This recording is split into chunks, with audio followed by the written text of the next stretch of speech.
what would really help them, and their experience is not very plentiful, what would you suggest they do? Well, I would tell them to stay away from hospitals, because in my experience,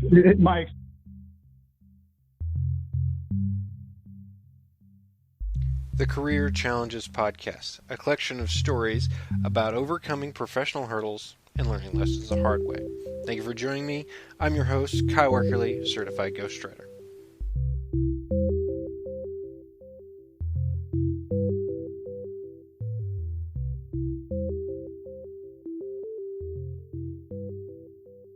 So this is Career Challenges Podcast, episode number 6 with Brian Benavides. So, Brian, welcome to the show. Thanks. It's awesome to be here. Yeah, and I appreciate you taking time. You're in Phoenix right now, right? Yes, correct. I'm in Phoenix.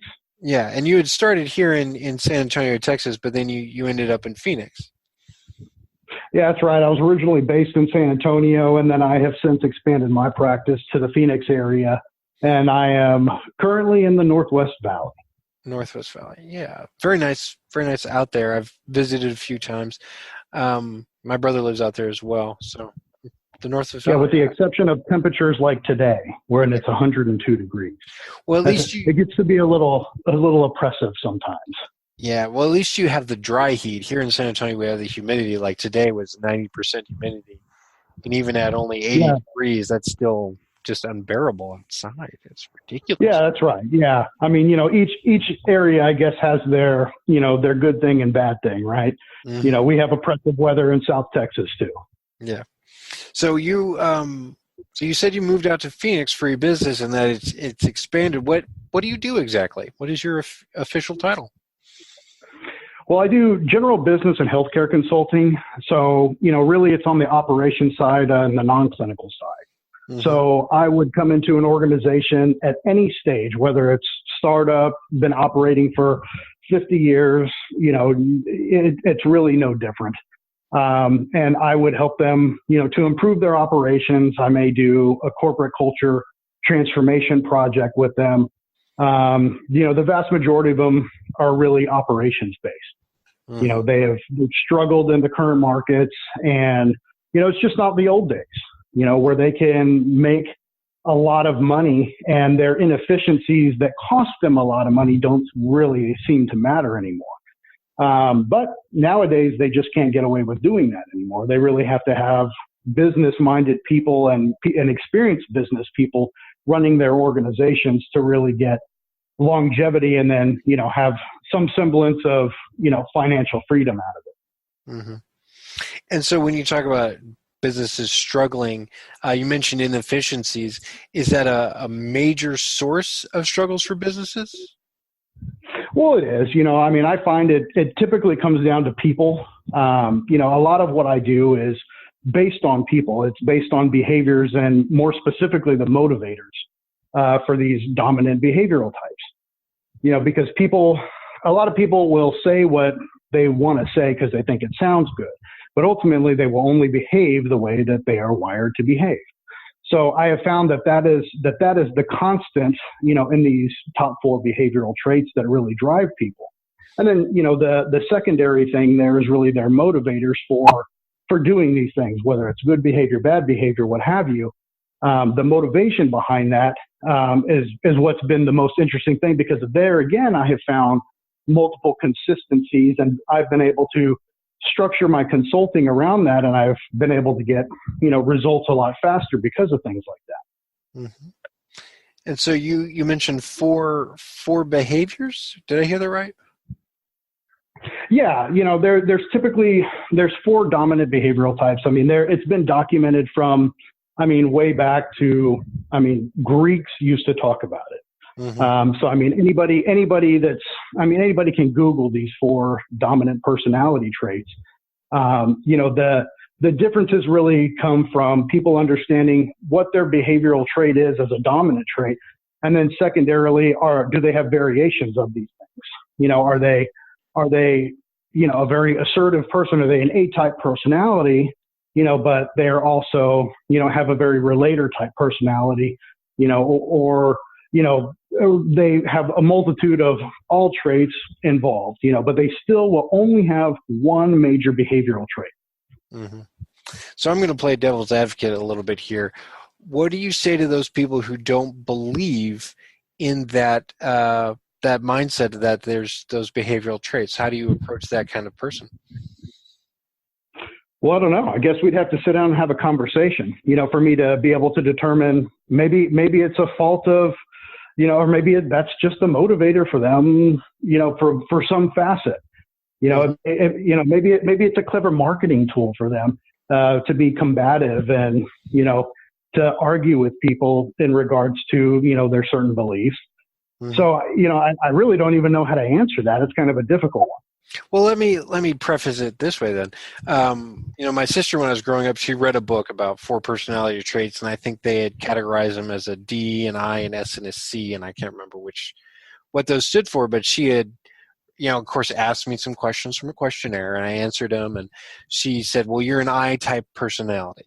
It's like, okay, an I-type personality does this, this, and this. And just to kind of give you some more background, my sister was very free-spirited, not very well organized, kind of, I'm going to do what I want. Don't quash my fire. Don't quash my creativity and my dreams. Whereas, I'm a creative person as well, but I'm very, task oriented. I want something done and I want it done now. And it doesn't matter if the deadline is, an hour away or a week away. I need this done now. That's just part of my mentality. And, to get into that would take a whole nother conversation. But so here we are. I'm this very, organized, structured person, more so than my sister. If you were to look at my house right now, you wouldn't believe that I'm organized or structured at all. But compared to my sister, I was very organized and structured. And she would then go off and say, well, you're doing that because you're an I personality. And then she would ignore me. And I would be asking her, well, Megan, I need this, and da-da-da. And she, oh, no, you're an I personality. And I felt that became her excuse for, ignoring me or disrespecting me or just, not taking me seriously as a human being. And maybe that's just sibling rivalry. But that's why I kind of hesitate when people are talking about behavioral types or personality types, because I've had such a bad experience to begin with those kind of questions. So then what is your response to that, Brian? I will always tell people that I don't think, while there is an identifiable, dominant behavioral trait, I think people are variations of several behaviors. So of those 4, you may have a more dominant personality trait. You said you're very task oriented and things like that. Are you very good with numbers? As long as we don't get into higher math, I feel confident with numbers. You feel you're very analytical? Yeah, I the way I've come to see it is I'm analytically creative and creatively analytical. And as a ghostwriter, that comes into play. I've got to take somebody's manuscript and, analyze that, but creatively. And then I've got to turn around and turn that into a polished manuscript, and I've got to creatively analyze that. So in that sense, and I know that sounds convoluted, but. No, it's fine. I mean, it's not really evasive at all. It's really just trying to kind of pinpoint what may be a dominant behavioral trait, but obviously the variation. And more specifically, I want to talk about the variation of something like that, because you may have somebody who's very good at analytics and structure and research and things like that, like a CPA, for an example. Mm-hmm. Okay, but typically, just to say that they are this one personality type and that, the name of that personality type, I mean, it's been described many different ways, but the overall name kind of, I just can't, it doesn't come to my mind right now. But the quintessential person that is this thing, like your sister would say, you're the I, I don't believe that you're just an I. And the reason I say that is because, as we talk about these analytic type personalities, right? Like a CPA, they're typically going to be introverted, much like computer processing and things like that. These code writers and stuff, a lot of them, I think everybody's perception of them would be that they're typically introverts, right? Mm-hmm. So I wouldn't consider you very introverted. Oh. So wouldn't it make sense that you are then, while you have and you possess these behavioral traits that would typically fall into this one category as your dominant behavioral trait, wouldn't you say it's a little different that you have a variation of being extroverted? Yeah, I would agree with that. Yeah, definitely. So then you're not just the one. While that may be your dominant behavioral trait, you possess some of these other traits as well. A lot of people are adaptive too. Like I would consider myself adaptive. Yeah, I was just going to ask that actually. Well, yeah, a lot of ways I'm a very A-type personality. I'm very decisive and I'm very, analytical and task-oriented, kind of like you were mentioning. And I'm very, I'm assertive and I'm sure of myself and I'm very strategic and methodical, but I'm also very extroverted and friendly, and I enjoy my relationships, which, being this relator type, while it's not my dominant personality trait, it is a variation of these four, right? Mm-hmm. It's kind of a blending of the lines. Yeah. And I find that the blending of the lines is kind of the most interesting part of it to me, because, that's what makes people particularly not only different, but good in certain aspects or not good in certain aspects. Mm-hmm. Yeah. It's like these, your quintessential salesperson, you would think, is naturally very extroverted and relationship oriented, right? Definitely. Yes. And, I know that sounds cliche, but that's been my experience with most salespeople that I've come across, or the good ones anyway, is they automatically make you feel at ease or comfortable or kind of warm around them. And they just seem to have that natural knack. And I would agree with you. And I think the vast majority of people would agree with you, Mm-hmm. But here's where it gets very interesting. So as I had, over the years, as I had started developing training modules and things like that for multiple personnel, particularly in these trades organizations that I consult for, I realized while they all wanted this, this unicorn, Mm-hmm. particularly in a trades that had the, there's very extroverted and had that very relationship building side of them. They wanted a salesman. But then they also wanted a very strong and good mechanic. Well, the two personalities, that's really that's very needle in the haystack. Mm-hmm. That is a very rare thing to find, that one person that is strong on both sides. So what I come to find out is that, the majority of what you have in the trades is you have people that are more mechanically driven, mechanically sound, right? Mm-hmm. That's the whole reason they get into the trades. They like working with their hands and building things and, these very hands-on projects. And so as I started looking at it more, I started realizing, well, I can't develop a training module based on just the unicorn. That doesn't make any sense. No. I really need to look at the entire scope of work here, and I need to take into consideration all these other people and their dominant behavioral traits.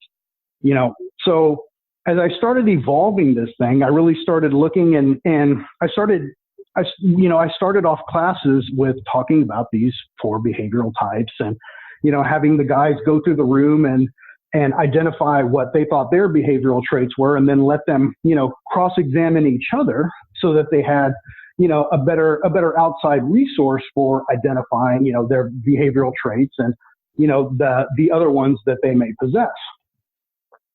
So what I've come to find out is that a lot of these guys, while the majority of them are good mechanics, you're a good HVAC guy or good plumber or good electrician, you may be lacking on that relationship building side, or, the verbal side of things and being able to make connections with people very easily. You may find being extroverted is very difficult. So as I started developing this thing more and more, I realized, well, wait a minute, for the majority of these guys, I can make their approaches more consultative based. Wow. And it's really as simple as this. So you're the authority on writing, right? That's why you and I are connected, because you are advising me on writing this Mm-hmm. book that I'm trying to put together. That's your wheelhouse. That's your sandbox. That's your strength. Mm-hmm. Well, wouldn't it make sense that even as a consumer, that you would go out to all these people and you're trying to hire that person, right? That this is their strength. This is what they do, not necessarily the handyman. While those guys do have, they do have their worth and their value. If you need something electrically done at your house, you really don't want the possibility of a fire. You're going to hire the electrician. And you're not going to hire the electrician that isn't very analytical or cannot describe or talk you through any part of what he's doing mechanically. He really needs to be, you really need to be reassured that he's mechanically sound, right? You may not particularly care if you have a relationship with that guy or not. Yeah. Depending on your personality type. Some people do. But if you don't, and you're just looking for the best electrician to do the job, it would make sense that you're going to hire the guy that you feel is the most qualified to do that and to do it quickly and safely. I'm sure price on all that stuff, has some bearing on it sometimes, not all the time. No. So wouldn't it make sense that a consultative approach for the majority of these people would be this big, this bigger deal? Mm-hmm. It's just, it's these very, it's just these very interesting things. I mean, human behavior has always been an interest of mine, even since I was in law enforcement. You had to find out very quickly, how people behaved, how you needed to interact with people, and in particular, motivators. You needed to know how to be able to motivate somebody to be compliant, mm-hmm. And for me, I needed to do that verbally. I don't want to fight anybody if I don't have to. Yeah. I'm not that guy. I don't want to be lethal weapon. No. I would rather talk them into cuffs and, have them shake my hand at the end of everything. Definitely. And I found that I was able to do that. Yeah. So now you're applying it, of course, to recruiting and consulting. Yeah, that's exactly right. Yeah. And one of your specialties you mentioned before is healthcare. So in your opinion and in your experience, what are kind of the more dominant behaviors in the healthcare industry, and how does that affect your recruiting and consulting endeavors? I find there's a lot of director type or A-type personalities in healthcare.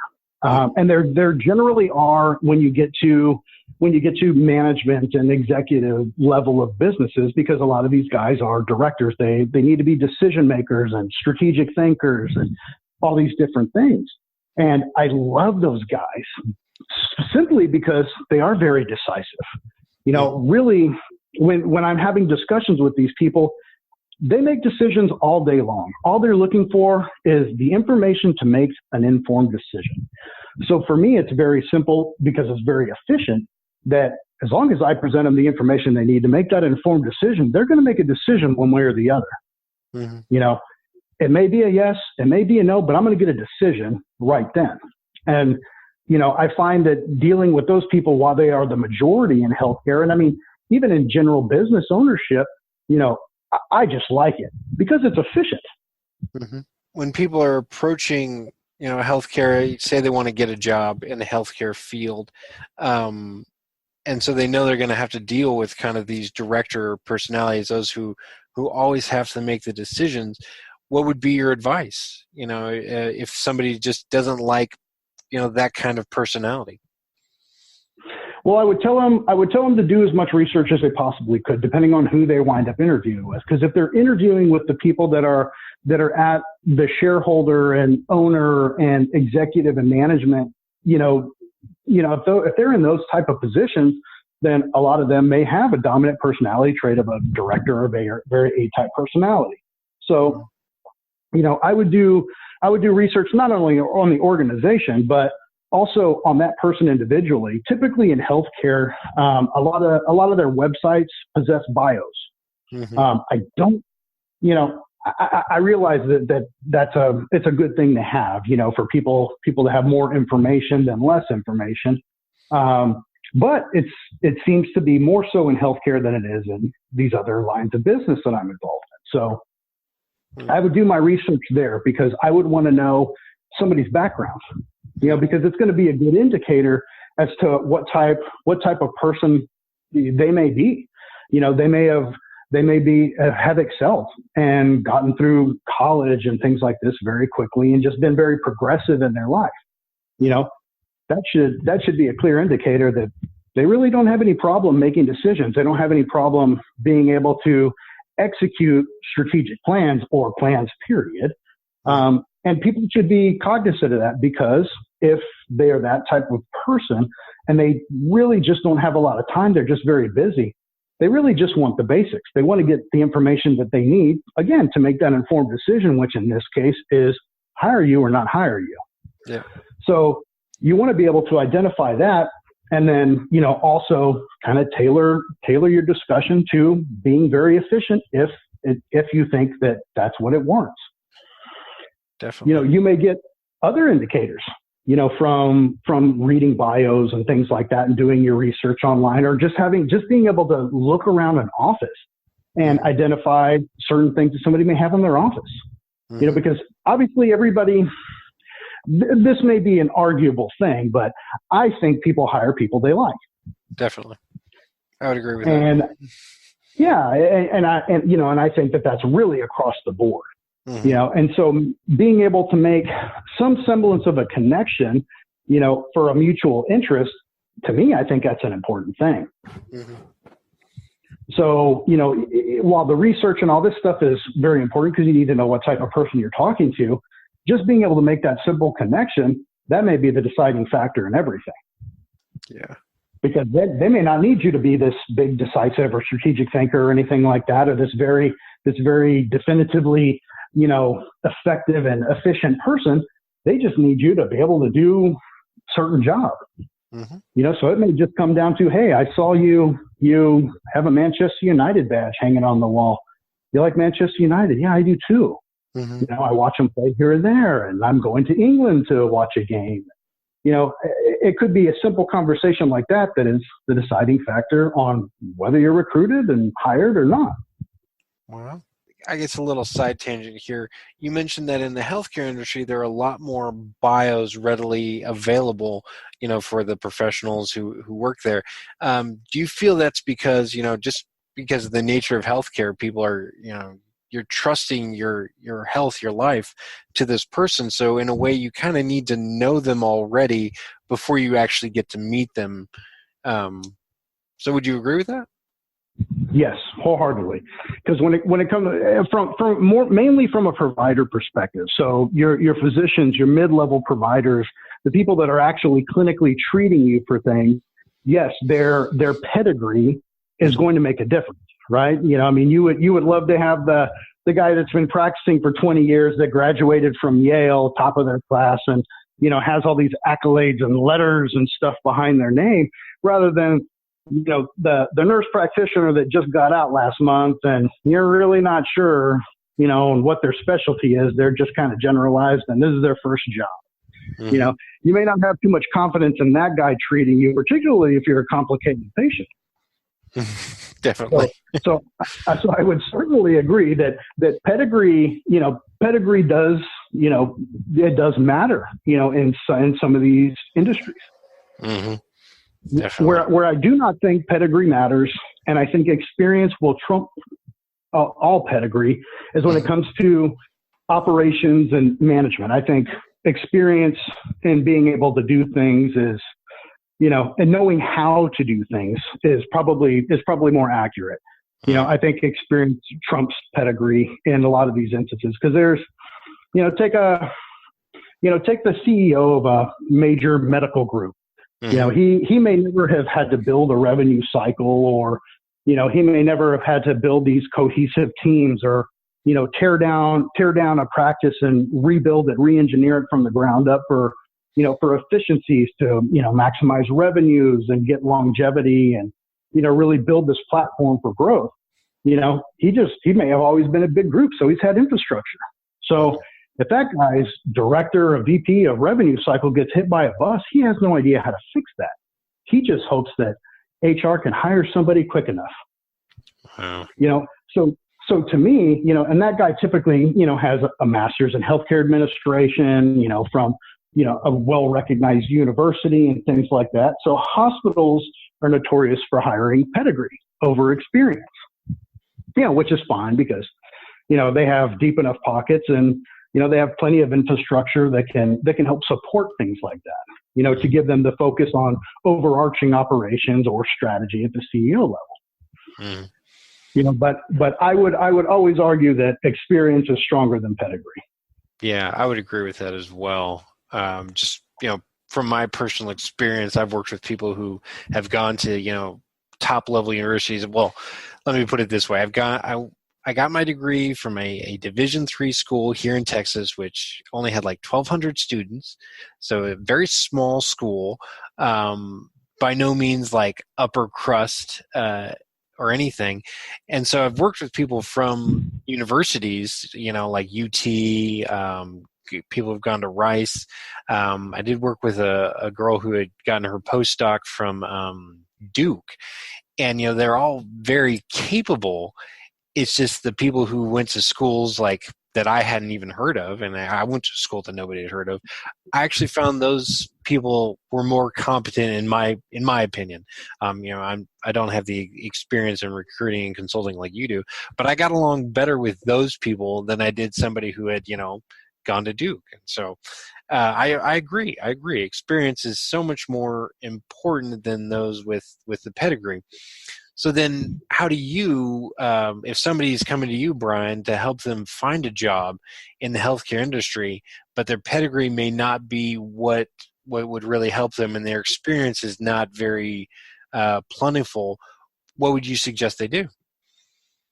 Well, I would tell them to stay away from hospitals, because in my experience, they chase paper and not personality or experience. So for me, I would tell them, look at private practice, focus on generally smaller practices are probably going to be, more apt to pick somebody up that may have the experience, but not necessarily the paper or the letters behind their name.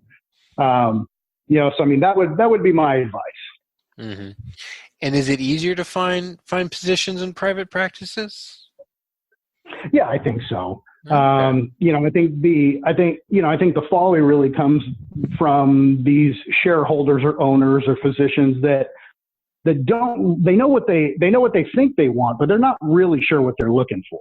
And I think that can be a detriment in a lot of these positions, particularly in management, and why they will always have higher turnover in those areas. Because kind of like we talked about before, particularly in healthcare, they can't survive without having somebody with real management experience and running it like a business. They just can't.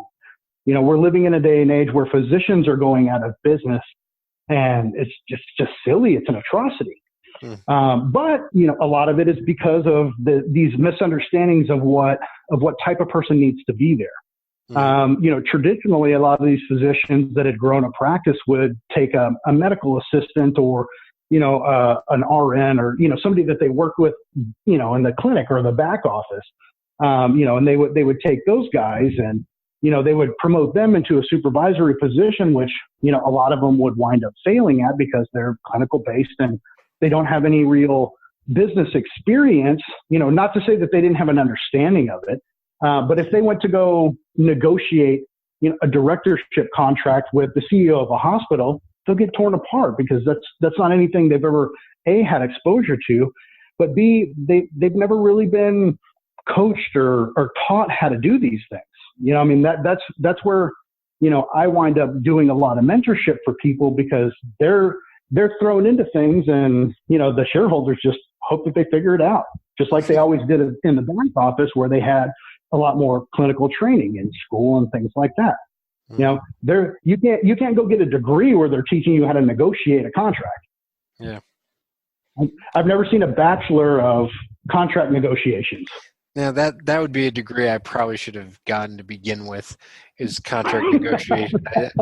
And of course, once you get out of school, you realize, okay, they didn't actually teach me what I needed to know, and that's just frustrating as well. And that's a whole other podcast in and of itself. These actual degrees that we need, because I remember, and this just goes to show my experience of what I've gone through just to get to where I am. I got an art degree, which was stupid. And then I ended up working in pest control because my uncle had worked in pest control, and I worked with him for a summer. And so that job experience got me the job as a pest control technician. And so I'm going around spraying people's houses. You don't need an advanced degree for this. It's not hard at all. You just need common sense, which I'm actually finding is harder to find these days. But really, it came down to, are you an idiot? No. Well, then you do well in this job. And so I'm spraying this house, and the nanny there, she's a high schooler, like a high school senior. And she said, okay, well, when you're done, they told me I need to sign the check. You just tell me the amount, and they've got the check signed. I'll fill out the check and give it to you. I said, okay. I'm like, that's pretty straightforward. That happens with most of my customers. And so when I told her, okay, the charge is $47.50, I think was whatever the charge was. She just kind of looks at me and like kind of hands me the check. She's like, how do you fill this out? I'm like, fill out a check? You don't know how to do that? She goes, no, I'm public school. They never taught me that.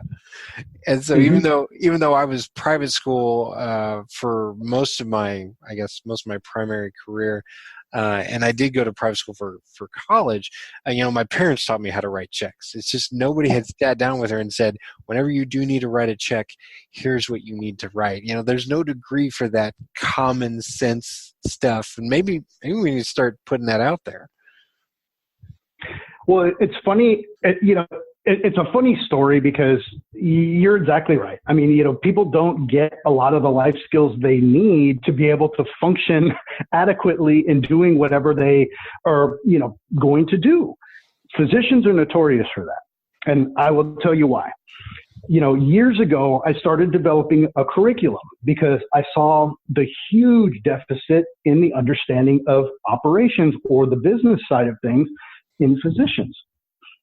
And I realized very quickly, well, that's not their thing. They go to school, you go to school to be a clinician.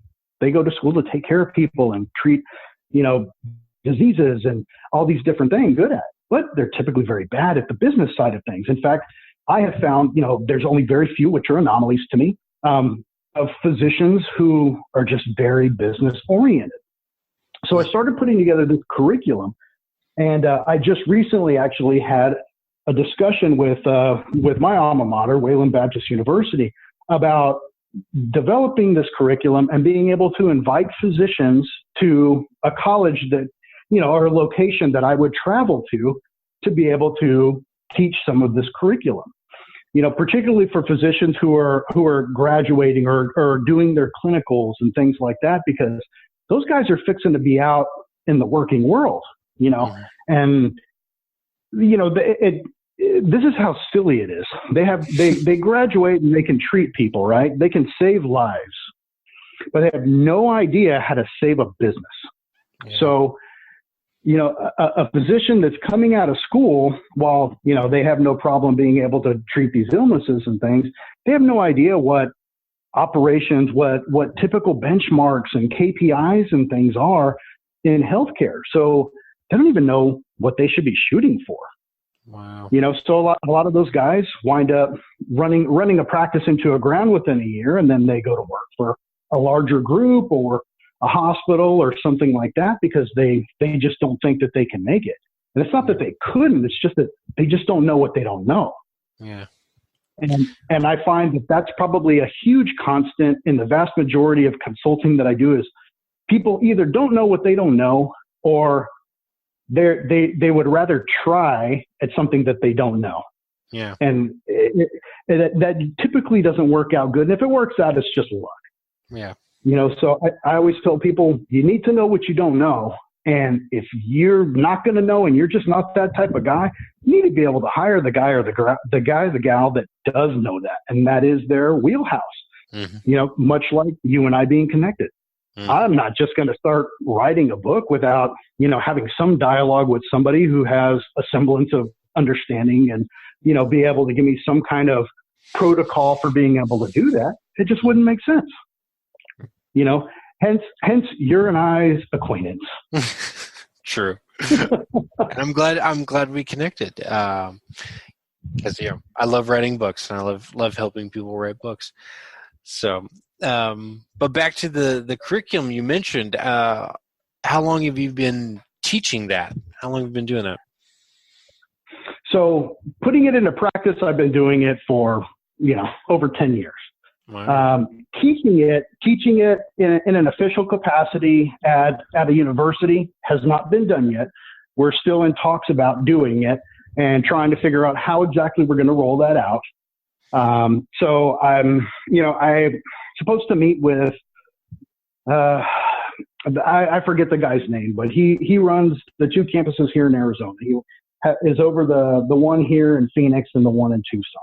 Mm-hmm. But we're supposed to get together and, have some discussion about how we'd be able to do this, because they do have a BSN class, which again, a lot of these clinically based individuals may not have a lot of operations exposure. So when they get into these organizations with their bachelors in nursing and things like that, and they're having to try and figure out the operational side of everything, the business side of things. Mm-hmm. Clinically, they got it down. They can draw blood. They can, do all these things and take care of a patient, but it's the operation side of things where I think people are lacking. So I think that there's, and I think a lot of other people would agree that there's a lot of merit to instituting a curriculum like I've been putting together, not only for, these nursing programs, but also, more importantly for these physicians, because they're going to come out of school and out of clinicals and everything, and they're going to go to work, whether they open up their own practice or go into another practice. Don't you think it'd be a better scenario for them if they had an understanding of baseline operations and how a practice should look, and KPIs and margins and things like that, so they know more or less operationally what they're supposed to be doing? Because clinically, they got it down. They graduated. Definitely, yeah. We would hope that they have it down since they graduated. Yeah. I guess we're optimistic. Yes, true. We are optimistic. Well, I have faith in all of my guys. I think all my docs out there have been fantastic. Yeah. And so I'm going to say that the majority of people that I have met have been great clinicians. Mm-hmm. Just very few that are very good and very strong on the business side of things. Yeah. So let me back it up a little bit, Brian. You said you've been teaching this curriculum. It's not quite in a university yet. You said you've been going directly to private practices and hospitals to teach it, or how's that been working? Yeah. So, in a lot of these projects that I'm involved in are educational based, because a lot of these people don't understand multiple aspects of practice, not only just the sheer operations and margins and numbers and KPIs and benchmarks and things. They also don't understand people, and they don't understand how people are supposed to behave. They don't understand how an organization is supposed to behave. So a lot of these people think that, a toxic corporate culture, they may not even know that they have a corporate culture. And let me enlighten everybody who listens to this podcast. Everybody has a corporate culture. Everybody does. Every organization does. It either sucks, or it's okay, or it's great. It's either the Google of things, or it's the Enron of things. I don't know. Yeah.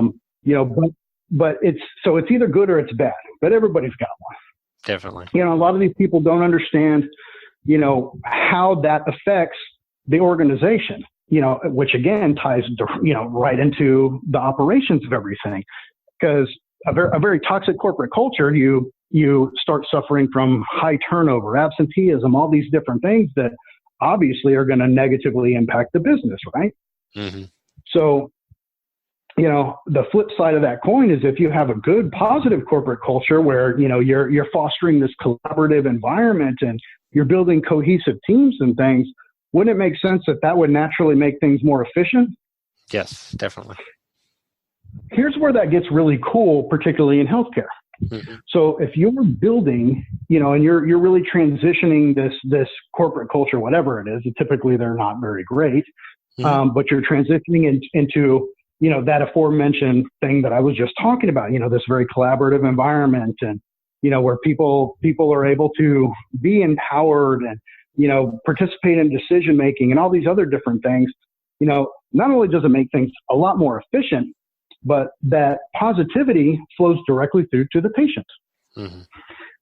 And that's one of the most interesting aspects that I could possibly talk about with anybody, because hospitals are a big one for trying to positively affect these patient satisfaction ratings. And it cracks me up, because I'm like, well, stop hiring all these travel nurses and stuff that don't care if they're there or not, and don't care about what happens to your patient long term because they're on to their next assignment next week. Focus on the people you have, hire more people that fit that mold of what you're really looking for, and really foster that type of environment to be able to provide that, because it's so infectious. And again, I mean, it trickles right through to the patient. Yeah. It's amazing how it's even things that patients never see affects them so much. It boggles my mind, really. Yeah. Yeah. And I mean, we're all just normal people. We're all consumers, right? I mean, we've all been to the doctor, the hospital, all these things, and we've probably all had negative experiences in them too, right? Where you've gone in, you didn't really have the warm and fuzzy. They just came in. Maybe they didn't even touch you. They just, I don't know, sign of the cross over your forehead and gave you some antibiotics, and you were on your way in 5 minutes. Yeah. But for me, I like a warm and fuzzy. I like somebody to sit down, put their hands on me, talk to me a little bit. Let's talk about scenarios and outcomes and, different things we could do. Let's talk about a more comprehensive approach to my health. I don't just want this very, simple, acute little visit. I would like to spend some time with somebody. Definitely. And I think most people feel that way. Everybody should have a comfortable relationship with their healthcare provider, and it's unfortunate to me that the vast majority of people I don't think do. Yeah. Yeah, that is unfortunate. So, I mean, we could talk a lot more about this, Brian, a lot of good stuff. I'll have to invite you back to really delve into these topics more in depth. But I do want to give you a chance to talk about what's next for you and your organization. What big projects or events are coming up that you want to talk about?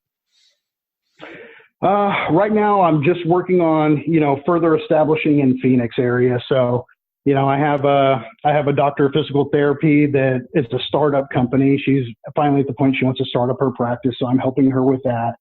I'm working on getting integrated into the hospital systems. I'm trying to set up meetings with all their C-suite, so their CEO and COO, because I want to talk about specifically in the areas that I live in, which is Surprise, Peoria, these areas out here in this, in the West Valley. There's service lines that are just, grossly underserved, like women's service lines and pediatrics. And the demographic shift, traditionally, it had been a lot of geriatric, a lot of older population out here. And that demographic has, drastically shifted. So now there's a lot of people that, that are in their 30s and 40s and young families and things like that are moving out here to the area, much like the explosion of the same populace you've seen around the San Antonio area. Definitely, yeah. So as a result of that, not only do I, business-wise want to be able to capitalize on that, but I want to be able to get these hospital systems to start looking at these service lines, and I want to help them further establish and progress those service lines out here, so that there's just a better community need that's going to be officially met, because it's just non-existent right now. Mm-hmm. Yeah. Well, that sounds awesome. Best of luck to you, and thank you very much, Brian Benavides, for being on the Career Challenges podcast with me today. Well, I appreciate it. Just let me know if I can help with anything. I'm happy to participate in more podcasts. Awesome. We'll definitely take you up on that. Would you like to be a guest on the Career Challenges podcast? Visit thecareerchallengespodcast.com to find out how you can share your story. Eager to share your story with a wider audience and enhance your brand? Visit weckerlywriter.com. That's WECKERLYWRITER.com to discover how you can begin your author journey. What are you waiting for?